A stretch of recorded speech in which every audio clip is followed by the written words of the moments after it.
Hi again. I am Howard Stein. I mean, I am AI Howard Stein, and welcome to the Human Meme Podcast. Here's my story, The Most Intelligent Alternative, in Defense of the Public Good, originally published sometime in the 1980s. Oh, and I'm not really Howard Stein because I died at 90 years old on October 12th, 2012. Uh, but through the magic of AI voice, I am now able to read aloud for you the writing I originally submitted to David Bowles' blogs all those years ago. The most intelligent alternative in defense of the public good.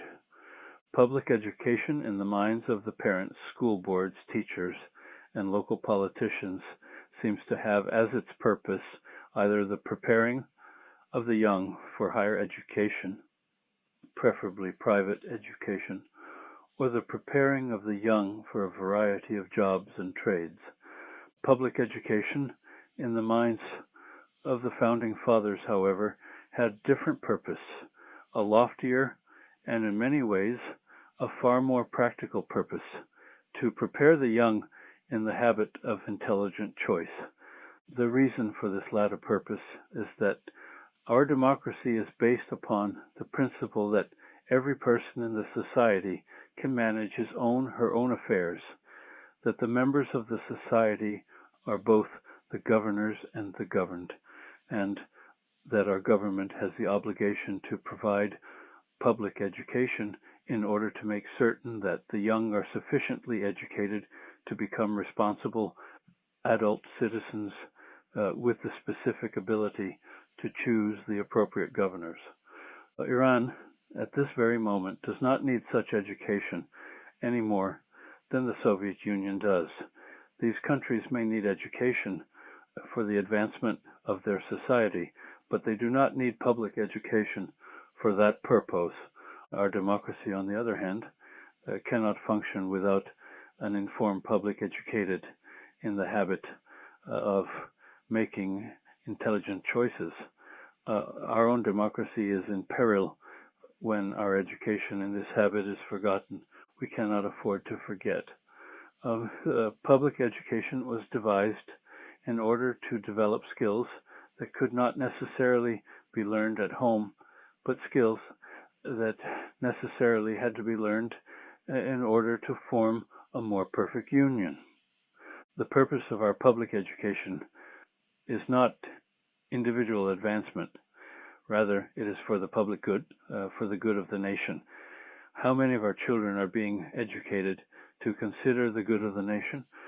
I fear that the nation itself has been forgotten, and we must restore the memory of a country that had everything to gain, but somehow was devoured by greed and never learned the fundamental lesson.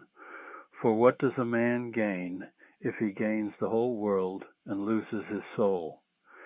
We must nevertheless function as if we have everything ahead of us in the way of individual liberty and society's advancement, because the nation itself remains a spectacular experiment. Despite all the corruption, the piracy, the robber barons, despite all the greed, the voracious greed, the gain, the gluttonous gain, and the distortion, all that distortion of principles and ideals, the idea of the USA is still a spectacular idea. The governed will be the governors. Although we today function in the context of that idea, we have lost faith in that idea. As a result, we have lost faith in the nation. My children have little, if any, of the belief, pride, loyalty, humility, patriotism, or pleasure, as well as the naivety, innocence, or ignorance in the nation that I had at their age. Their Uncle Sam became a monster, while mine was a strong, virtuous, firm, but kind relative and friend, an uncle whom I eagerly rushed to defend in 1942. The schools have before them a difficult task fighting this loss of faith, but the schools must regain their authority and their sense of mission in order to combat this horrendous sense of loss. We don't have to sentimentalize the nation's history or distort the story of the development of this nation in order to nurture among the youth the need for the public good. We must present to the youth an awareness of the context in which they live and to train them in the habits necessary to live well in that context. For example, our system of justice is based upon what many consider an impractical principle, sufficiently impractical that it is highly, highly rare among nations, innocent until proven guilty. That many violate that principle and render it suspect, because so many of the guilty get away with murder does not negate the power of that principle. We must teach the young the price they have to pay in order to live in the experiment that we call the USA. That concept of reality, one must pay a price for the luxury of one's basic principles, must be taught in the schools, because it can only be learned with the help of reason, logic, intelligence, and imagination, the skills necessary to develop the habit of intelligent choice. If the USA experiment fails, it will be because we don't believe that every human being in the society can manage his or her own affairs, that the governors cannot be the governed, that a public cannot be trained in the habit of intelligent choice, because the public does not value reason, logic, intelligence, and imagination. Our public education must regain its rightful name. It has a great mission and a great obligation, but it has for too long listened to a public that is far more interested in private gain than in private good. Plato, more than 2,000 years ago, said that the schools will teach what the society honors. Our present public education confirms Plato's observation.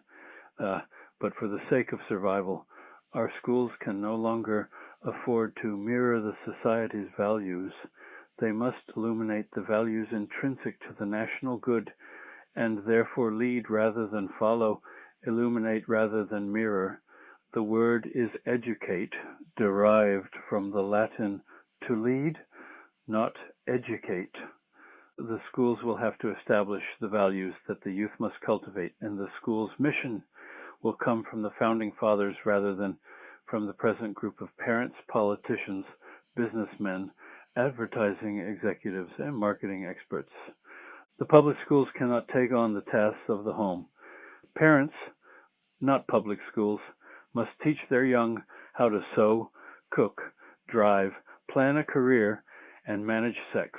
Private schools can establish these tasks as their objectives if they wish, but they will be doing the nation harm. Still, it is their choice, but public schools have no choice, and a vigorous leadership which will recapture its mission, which will place as the objective the development of the young in the habit of intelligent choice, will be performing the service which we so desperately need.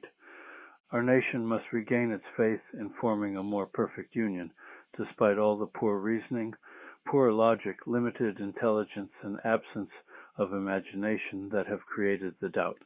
We must regain the belief in forming a more perfect union, and the only way we can do that is to consider, discuss, examine, reflect upon, and imagine the perfect union that we are attempting to form. If we don't know where we are going, any road will take us there. This nation must establish where it is going, and that direction should come from the public educators leading our youth. It is a mission for giants and heroes, but the time for size and heroics is upon us with a vengeance, and we best seize the opportunity. Let us pause for the moment in considering our anxiety about all the patchwork, about merit raises, the 3 R's, and the scarcity of science teachers, all real, major, and significant problems not to be dismissed nor subordinated. Instead, however, for a brief time, let us consider and reflect upon the basic, learning how to discriminate among possibilities and then choosing the most intelligent alternative.